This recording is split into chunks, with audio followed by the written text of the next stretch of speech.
Well, it's time to get dangerous with Darkwing Duck.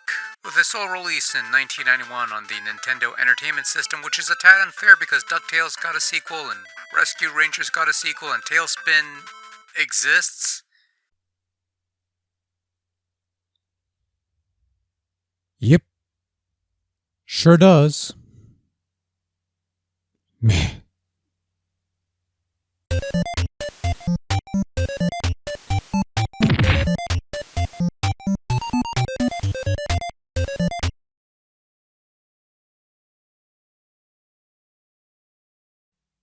You know, I could probably just leave it at that, and probably should, because then you could hold on to whatever happy memories you have of this thing, and I could quickly forget about this one.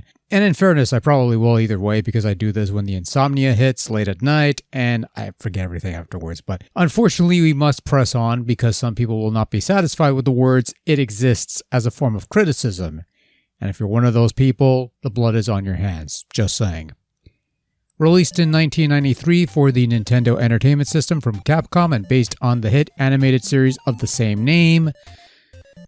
I guess it was a hit. I don't know. I never watched TaleSpin. All I know about TaleSpin on NES is that once upon a time, Uncle Derek of Stop Skeletons and Happy Video Game Nerd fame didn't like the game. The good old days when "Hey, he's Derek, it's him Derek" didn't enjoy a healthy dose of Garbo in the morning. Good times. Anyway, TaleSpin is a shooter where you control Baloo and his Conwing L-16 Sea Duck plane through 8 stages of horizontal shooting action, where you'll be taking on all sorts of critters sent by that dastardly air pirate Don Carnage, who may or may not be related to Lord Carnage, not to be confused with Maximum Carnage, who might have some ties to Skanky Carnage. The list goes on and on. Looking to prevent you from making your cargo runs in one piece.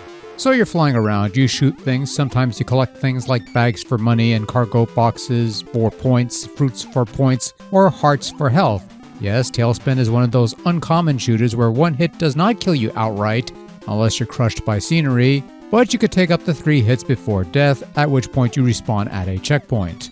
General idea is collect enough loot to earn a higher pay after completing a stage, where you can then use that money to purchase upgrades for your Sea Duck, whether it be speed boosts, enhanced firepower, or other such things that you really need to survive this TaleSpin of utter despair, but we'll get to that soon enough. There's a couple things that make TaleSpin a somewhat unique shooter.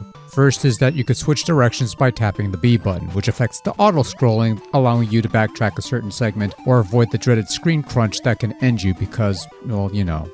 Obviously, you cannot backtrack during boss fights or any segments where you're going up or down, would have been nice, but still switching directions has a use for offing targets coming from behind you, and thus is a useful skill to learn effectively, even if it's somewhat inefficient. Whenever you press B, there's a quick animation where Baloo is changing direction, he's basically flipping the plane upside down, which is fine. However, the scrolling continues one way until the animation is done, at which point we start scrolling the other way. Now, it seems like a minor thing to pick out because the animation is almost a second long at most, but when you're trying to avoid getting crushed by scenery and you press that button to flip, sometimes it's too little too late because you didn't take that extra bit of scrolling into account. On top of that, flipping doesn't always occur at the press of a button. In fact, it tends to not work half the time, while other times it feels rather snappy, to the point where I could press the button a dozen times and it'll flip each time. Actually, I found controls in general tends to be in this constant state of flux. Sometimes it'll work fine, while other times it'll feel somewhat sticky and unresponsive, often leading to needless screw-ups because my Sea Duck ended up being stuck and refused to move when I wanted it to. Not exactly inspiring. Also, when moving up or down, Sea Duck's nose will nudge diagonally upwards or downwards as you're either rising or diving, which, on the one hand, kind of cool. You've got a means for striking hard to hit targets with a bit of clever aiming or reaching targets that a straight shot couldn't reach otherwise because your bullets cannot pass through solid matter. On the other hand though, sometimes targets are right in front of you and you just want to shoot straight. And you can't because you're always nose diving or rising or whatever and your shots aim in that general direction, which is a problem when all you want to do is pew pew one way and you're stuck pew pewing all over the place.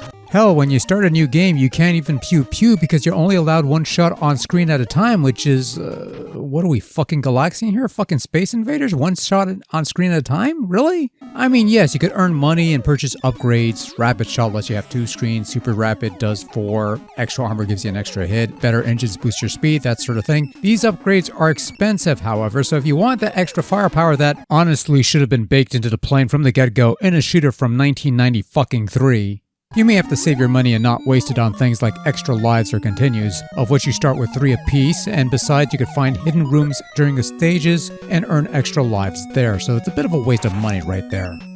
Oh, and to find these hidden rooms, you'll need to shoot certain spots in the stage as you're flying along. You also need to shoot certain spots to uncover the hidden fruit or other trinkets. Considering you could only have one shot on screen at the start of the game, I don't know. See, that's the frustrating thing about TaleSpin. There are good ideas on paper that feel either half-baked or just outright poorly executed. Throw in some unstable controls that don't always work as intended, and you've got hints of a good game buried in some severely flawed execution.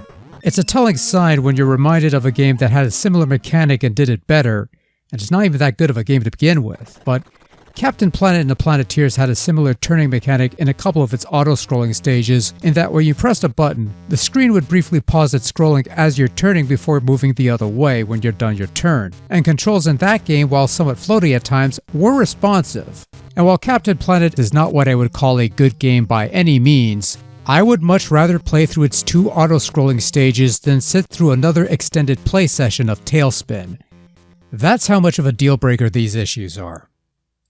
And so, yeah, the gameplay is kinda, sort of, eh.